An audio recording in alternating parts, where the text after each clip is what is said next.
Kisah Nabi Musa alaihi salam. Azab bagi Fir'aun dan kaumnya. Kisah ini disebutkan di Al-Quran, surat Al-A'raf ayat 127 hingga 135. Setelah Nabi Musa mengalahkan ahli sihir Fir'aun sampai mereka bertaubat, tidak lantas menjadikan Fir'aun beriman kepada Allah. Fir'aun semakin bertindak sewenang-wenang terhadap Bani Israel, sampai Allah Subhanahu wa Ta'ala menurunkan azab kepada Fir'aun dan kaumnya. Nabi Musa tak henti-hentinya berdakwah kepada Fir'aun dan kaumnya agar mau beriman kepada Allah. Namun Fir'aun dan kaumnya tetap sombong dan tidak mau beriman kepada Allah. Hanya Bani Israel yang menjadi pengikut Nabi Musa.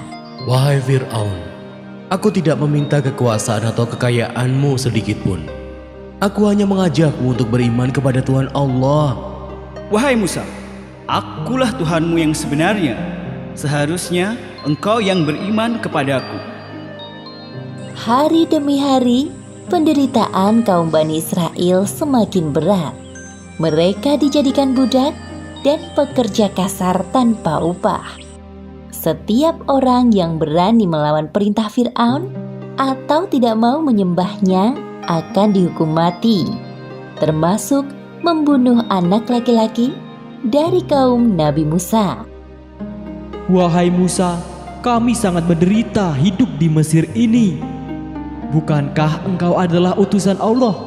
Mintalah kepadanya agar menghukum Fir'aun yang telah bertindak sewenang-wenang. Sabarlah wahai kaumku, sesungguhnya Allah tidak akan membiarkan hambanya terzolimi. Kemudian Allah menurunkan azab kepada Fir'aun dan kaumnya berupa kemarau panjang selama beberapa tahun. Seperti yang disebutkan dalam Al-Quran surat Al-A'raf ayat 130. Dan sungguh kami telah menghukum Fir'aun dan kaumnya dengan mendatangkan musim kemarau bertahun-tahun dan kekurangan buah-buahan agar mereka mengambil pelajaran. Wahai Fir'aun, kita sudah melakukan berbagai cara agar langit menurunkan hujan, namun belum ada hasil. Kami telah memperbanyak persembahan, namun sepertinya usaha kami sia-sia. Fir'aun sedang berpikir bagaimana caranya agar hujan turun. Ia tidak mau kelihatan bodoh di hadapan kaumnya. Fir'aun berjanji akan menyelesaikan masalah ini. Di istana, Fir'aun berdiskusi dengan para penasihat kerajaannya. Menurut kalian, apakah ada cara lain agar musim kemarau ini segera berganti? Ada satu cara yang belum kita lakukan, wahai Fir'aun. Apa itu? Kita belum meminta pada Tuhannya Musa. Bukankah Tuhannya Musa dapat melakukan segalanya? Baiklah, panggil Musa ke hadapanku. Nabi Musa mendatangi Fir'aun di kerajaannya seorang diri. Wahai Musa, kau punya Tuhan yang mampu melakukan apa saja. Benar bukan? Iya, benar. Saat ini Mesir sedang ditimpa kemarau panjang. Jika Tuhanmu dapat menurunkan hujan dari langit, maka aku akan beriman kepadanya. Benarkah yang kau ucapkan itu, wahai Fir'aun? Tentu, jika Tuhanmu dapat melakukan apa yang tidak bisa aku lakukan, aku akan beriman kepadanya. Semua orang yang ada di sini saksinya. Baiklah kalau begitu.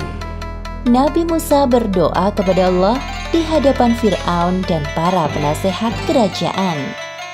Ya Allah, Zat yang menahan hujan, turunkanlah hujan untuk masyarakat Mesir. Sebelum sampai Nabi Musa menurunkan tangannya, hujan turun dengan derasnya. Hujan? Ore! Itu suara hujan.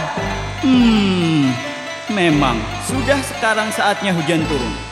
Fir'aun mengingkari janjinya. Ia tidak memuji Allah, malah mengatakan hal yang kufur. Nabi Musa sangat kecewa dengan sikap Fir'aun dan kaumnya. Namun, beliau tidak patah semangat dalam berdakwah. Wahai kaumku, ketahuilah bahwa hanya ada satu Tuhan yang pantas disembah. Dia Allah SWT. Ikutlah denganku dan surga balasan keimanan kalian. Namun, jika kalian lebih memilih menyembah selainnya, aku takut Allah akan menurunkan azab yang lebih pedih kepada kalian.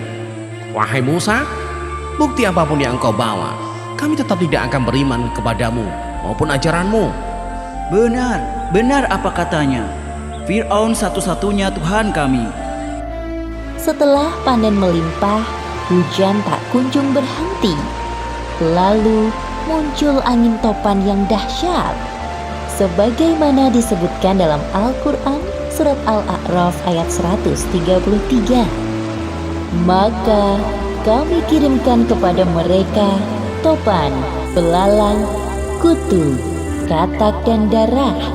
Air minum berubah menjadi darah sebagai bukti-bukti yang jelas. Tetapi mereka tetap menyombongkan diri dan mereka adalah kaum yang berdosa. Wahai Musa, mintalah kepada Tuhanmu agar Dia, Allah, menghentikan hujan ini.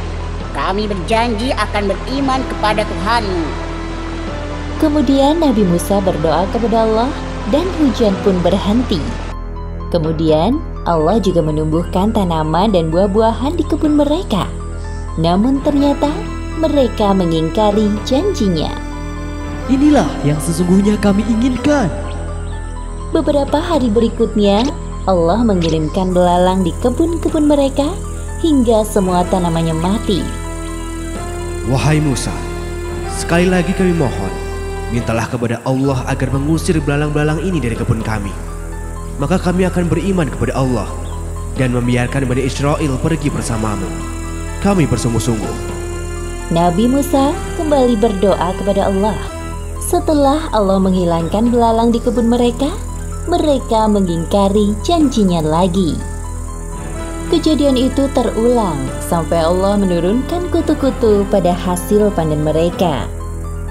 Katak-katak yang memenuhi rumah-rumah mereka hingga air yang berubah menjadi darah. Akibatnya, mereka hampir mati kehausan karena tidak minum. Setelah mereka putus asa, mereka menghadap Fir'aun. Wahai Fir'aun, lihatlah keadaan kami ini. Kami sungguh menderita karena ulah Musa. Ketahuilah bahwa ini semua adalah sihir Musa. Kemudian Fir'aun mendatangi Nabi Musa dan kembali melakukan tipu dayanya. Wahai Musa, jika Tuhanmu mau mencabut semua penderitaan kami, pasti aku dan kaumku mau beriman kepadanya. Aku juga membebaskan Bani Israel dari perbudakan dan membiarkan mereka ikut bersamamu. Mendengar penawaran Fir'aun, Nabi Musa pun kembali berdoa kepada Allah. Ya Allah, ya Tuhanku, untuk yang terakhir kalinya, hamba mohon agar engkau mencabut semua azab pada Fir'aun dan kaumnya. Dalam sekejap, Allah mengabulkan doa Nabi Musa. Namun malangnya, hal yang sama kembali terjadi. Fir'aun dan pengikutnya tidak bersungguh-sungguh bertaubat.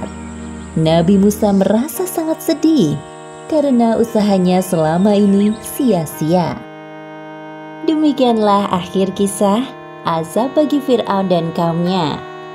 Pelajaran yang dapat kita ambil dari kisah ini diantaranya: pertama, jangan mudah berjanji dengan niat mengingkarinya, maka tidak ada bedanya dengan pembohong.